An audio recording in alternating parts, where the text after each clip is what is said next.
Hello, in this video we'll be looking at two of the mostly used verbs in Tibetan, yin and re. Let's get started.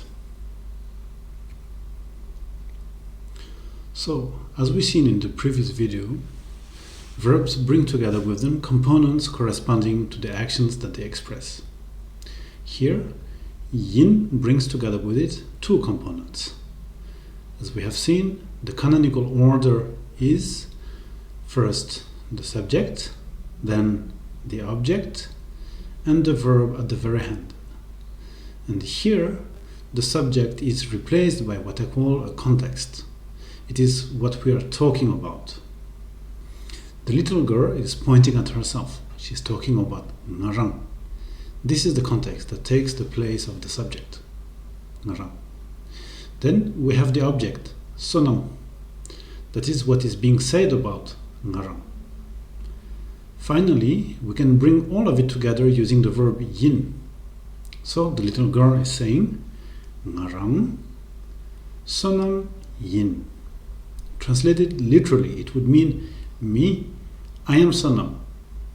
But in Tibetan, it is the standard way of saying I am sonam, simply. What I want you to remember is that yin means to be, but is only used to express things about the speaker. It is used to say things about the speaker that have been directly experienced by him or her. Here, Sonam knows for a fact that she herself is Sonam. And then, here, both of these components can be filled by many other things. So we could say, for example, nga or ngarang himi yin,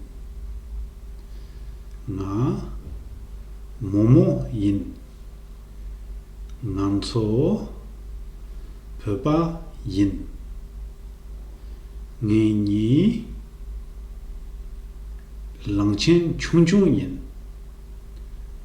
or ngarang mi yin. Something important to know about Tibetan language is that in a sentence there is only a single component that is absolute necessary and mandatory. That is the verb. All the others can be left out as long as the listener is able to reconstruct them from the general context. It can be the context of the sentences that were said before, or it can also be the physical context that leaves no doubt about what is being said. So, actually, the structure of this verb yin, with its three components, is very flexible.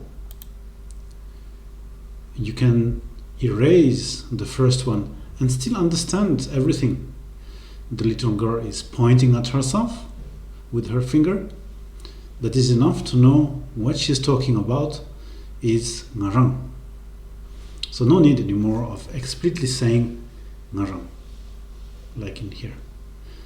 And as a matter of fact, Tibetans use very rarely the personal pronouns, only when without them the message can't be understood by the person to whom they're speaking. And in fact, thinking about what we do with our subjects in English and our other Latin languages is exactly the same thing as that. Once we have said the little girl is sonam, we don't continue repeating the little girl in every sentence that comes after that. We'll use she instead. And the only reason we even use she is because English language, as all other language derived from Latin, doesn't mark the subject. So, unless the place of the subject is filled by something, a grammatical subject, usually, a sentence can't be properly formed, constructed. In short, when Tibetan omit the subjects altogether, they are doing the exact same thing as we do when we use pronouns. And just as a tip, if you avoid to the maximum to use pronouns, it will make you sound closer to what a native speaker would say. So the natural way of saying I am Drupchen is Drupchen yin. If I say nga or ngarang drupchin, I am focusing on the fact that as for me, I am drupchin. And continuing, like before, we can say all sorts of things. We can say momoyin, we can say kangbayin, we can say sonamin, we can say pepayin. And here the component of the object can be enlarged with more details than just a noun, in order to say that not only am I a Langchen, but I am a Chungchung one. I will say Langchen Chungchungyin. And so if from my perspective I had to say she is Sonam, I am looking from the outside at the fact that the little girl in front of me is Sonam. So because of that, I can't use yin. And this brings us to the next verb, re. And just like here, where the boy is saying di pema re, I would say bumo di sonam re. Let's have a closer look at the intonation of the three groups in this sentence. Di pema re. This, di, pema re. This is pema. We already know what we are talking about. So, di, it is not the new information we are bringing to our listener. So there is no need to emphasize on it. Di, the intonation is low. You already know that, don't you? And then, pema re. This is the new information. The other person didn't know yet this was pema, so we stress that. Pema. Di, pema re. And this pronunciation pattern is the same for everything else, any other sentence. I could say, kerang to drobo re.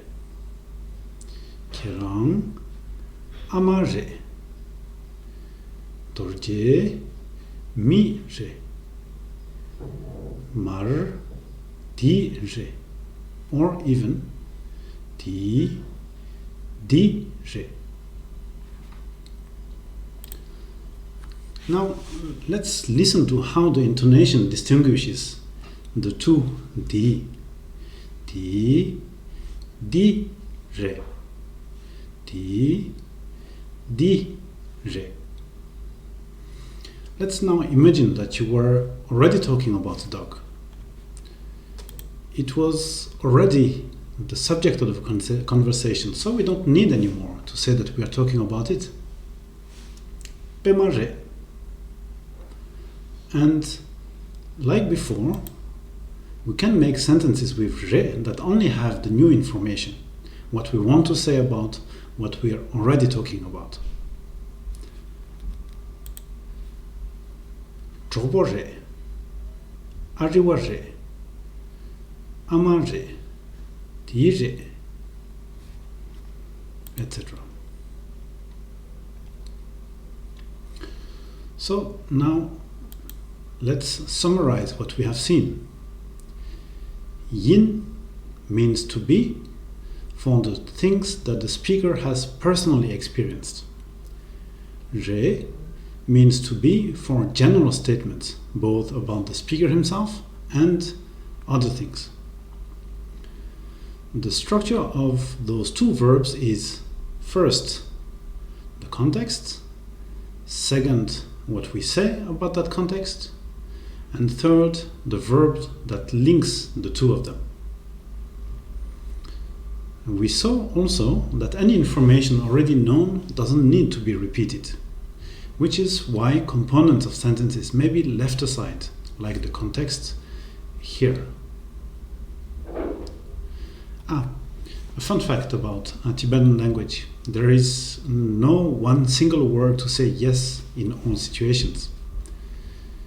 And you might be thinking you're saying yes when you're saying re, but actually what you're saying is what we are already talking about, the orange bubble here, is je, what you're telling me, the yellow circle. And the reason why you don't say this full sentence but just re is because the content of both components are already known by you and by the person you're talking to. So you just leave them aside and just say je in order to say yes. Okay, that's all for now. Thank you for watching, and don't forget to react down there in the conversation behind in Lopenling. Thank you.